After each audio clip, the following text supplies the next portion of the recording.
Oh, welcome back to the channel. I got some new tunnel motors.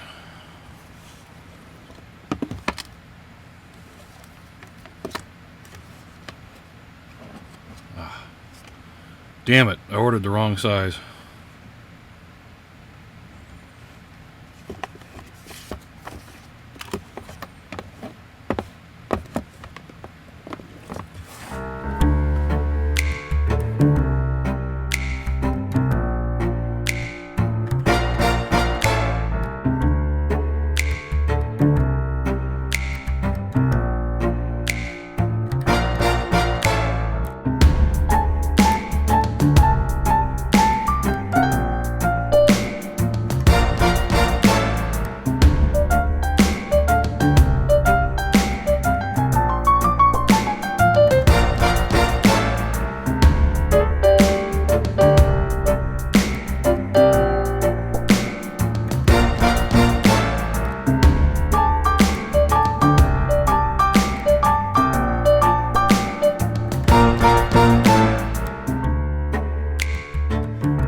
Yeah, I'm just messing with you. If you go back far enough in my channel, you'll see that I do model and N scale as well. Though I haven't really been active with it. I never gave up on it either. Well, when I was a teenager back in the 90s, I started getting real serious in modeling. Both in HO and N scale. I was in a couple different HO clubs, and I was building an N-scale layout at home, and yeah, thanks to Pentrex and some of their videos from the 80s, I was really interested in the 1980s era, and I'd planned on doing that in N-scale, but you had the problem of tunnel motors. You didn't have a plastic option. Your only options were brass, Overland, the old key imports from the 80s, and Hallmark. That was way out of a teenage boy's budget, and that's even if you could even find them. And then the more research I did with SP, the more I kind of decided, well, maybe I'll go back into the 70s, and was looking at that and wound up in the 60s.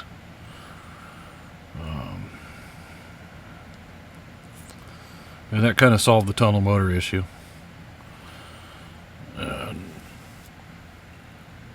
Years down the road, when Intermountain came out with their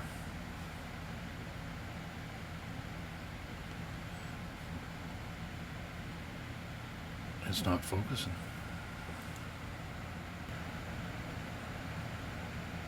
There we go. How's that? But yeah, and then what was it? Close to 20 years ago now, when Intermountain released theirs. First, I wasn't very impressed with them. Frankly, it's still not. But it filled a gap. Kind of got me re-interested in the 80s era. It was about 11 or 12 years ago. I found a bunch of Intermountain ones for like anywhere from $40 to $55 a piece. Picked those up and made a lot of effort trying to work through them. Straight down to replacing parts with castings I'd made, and ended up redoing the whole radiator section. Kind of using Atlas G15 shell parts. Yeah, I have one. Let me grab it real quick. Anyways, this one I never did finish one of those. But I was really working towards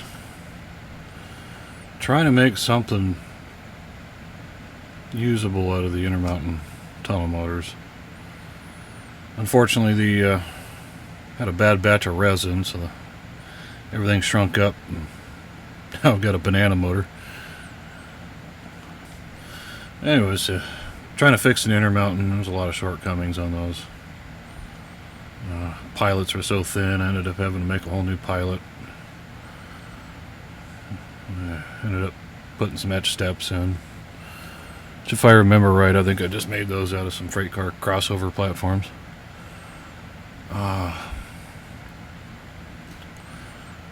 The doors, radiator doors. Those were cut. I think it was out of the Jeep 15 shell. Don't really remember 100%. The radiator section, it says 2 Jeep 15s grafted on. Of course, I had to replace one of the doors, so I built that into the master. There's 2 separate castings and just sand them off and glue them in there. Radiator intake was done off the Jeep 15 and spliced together between 2 of them. But you can see the warpage on that. Just kind of gave up on that after I went to go reevaluate it.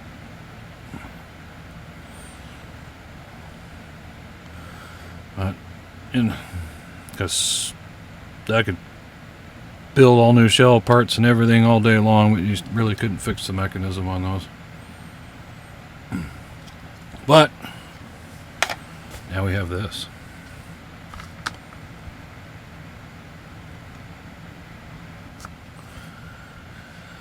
But my desire to have a good tunnel motor and end scale when I was a teenager went down as far as writing letters to Cato and Atlas asking if they ever had plans on doing them. Of course, Cato wrote a letter back saying that there just wasn't enough variation on paint schemes for it.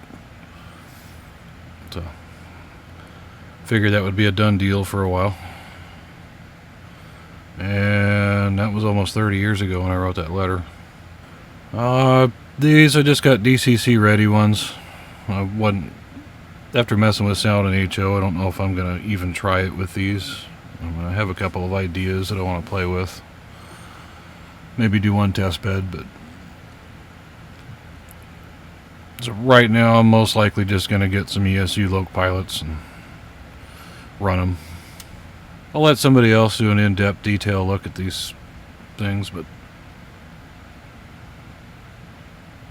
I'm pretty impressed with the detail on them.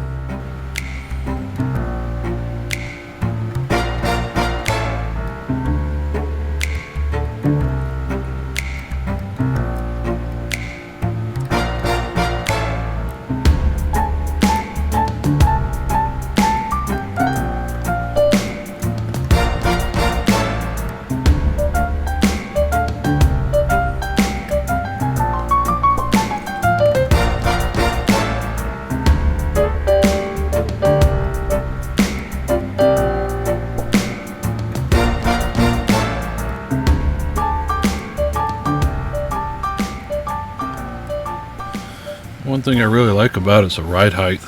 It actually sits down nice and low on the trucks like they should. And, haven't run any of them yet. I gotta figure out where a DC pack is, and I gotta figure out where my N-scale track is. Yeah, I'll get a couple minor issues here. You'll see right off the bat. So, got brake cylinder. Looks like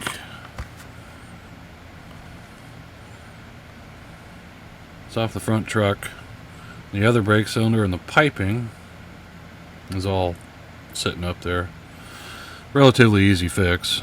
Just a matter of gluing stuff back together, but I noticed the trucks do swivel quite a bit in the package. That, maybe some rough transport.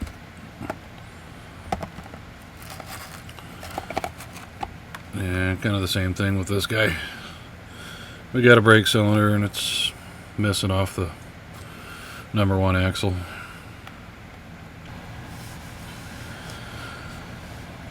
And since you can't model the late 80s without some other color paint, got the old Kodachrome and Rio Grande.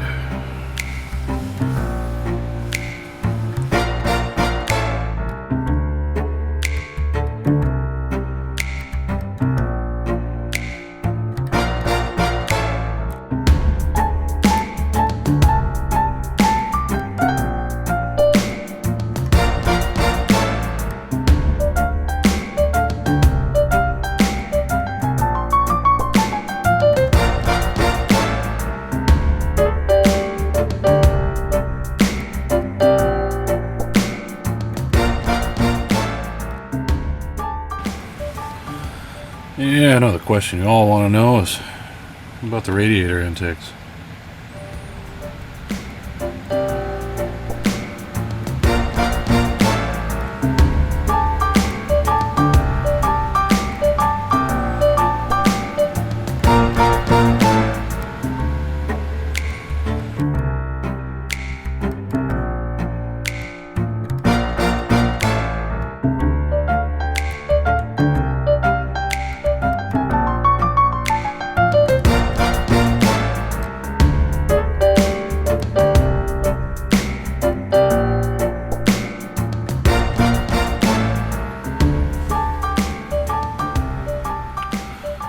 So, I pulled the fuel tank off of one of these just to kind of look and see what kind of room. But there's a speaker in there. And I don't think any of these Scale sound systems UFit series will fit in there. But Tony's Dream Speaker 15 by 11 will press fits really nicely in there, and there's plenty of room to wire it. And something I might try is to mount one of those in there, wire it up. And I understand the concept behind having the holes to allow the sound to escape the model, but you're getting rid of all of the baffling. Baffling that allows the sound waves to bounce and blend and allow some of that high frequency to kind of dissipate before it leaves the baffle. If you just have it escaping straight to atmosphere, you're not getting any of that baffling. And with the high pitched ports would be facing directly out of that. To me, that would be why you can take one of those speakers and put it in an HO locomotive and it sounds fine. Or you can put one of them in here and it sounds super high pitched and whiny. So that's what I might try, is take and fit that speaker in and plug all those holes, maybe around the inside rim of the fuel tank when I put it all back together. Just kind of seal that off with a little bit of silicone and see what that does to sound quality with it.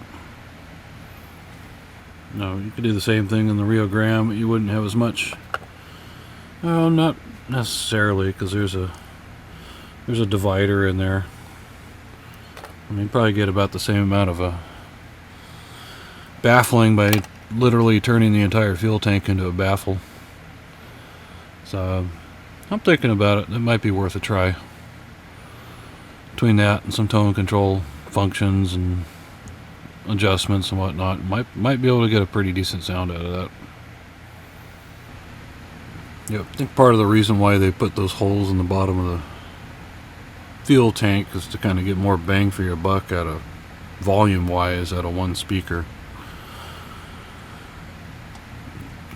But then if you think about it, you got a 60 car train and you're standing next to the rear of it, you're not going to be able to hear those engines idling on the front. You probably won't even hear them in run 8. You're down at the rail yard, engine idling across the yard, you can barely hear it. You get more than a few hundred feet away from these things, you can't hear them when they're idling. Which it's going to be the subject of one of my next videos as soon as I collect enough footage. The footage that I want for it anyway. But anyways, yeah, it's a little short look at ScaleTrains and Scale SD40T-2. Thanks for watching and have a good day.